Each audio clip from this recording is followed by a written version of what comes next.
Let's see what that has on. Let's see what that has on some kelp iodine.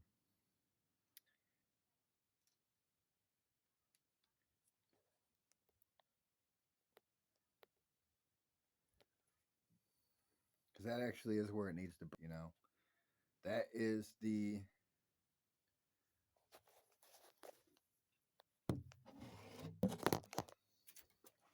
This here is the histamine receptor.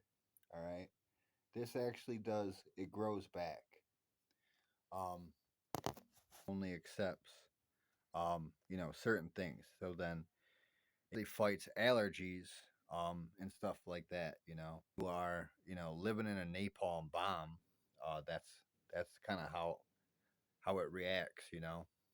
Um, it's going to react like that from that angle, and then light and air and oxidative stress actually does pass through. All right.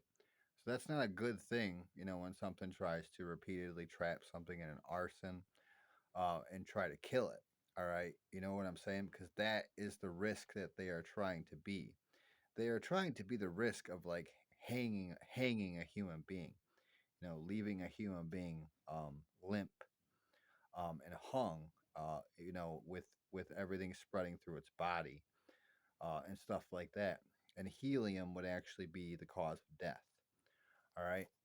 So those are like, laws of God that are finite, final, not acceptable and stuff like that.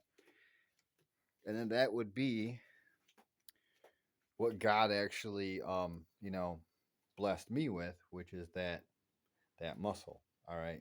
You know what I'm saying? The iron mind, and then it also works in the waters, and it also works like a reptile. All right. And things like that. So even in the sun, I get charged up like, a reptile. Um, and then that's the sun god and stuff like that. But anyways, coconut oil, um, you know, your body is not going to have a terrible reaction. Your to your organelle, okay, your body, um, it's not going to have a terrible reaction to coconut oil. You know what I'm saying? It's going to have a terrible reaction to third degree burns, and then something that you're not really getting anything out of. That actually has the full nutrition profile that your body could use.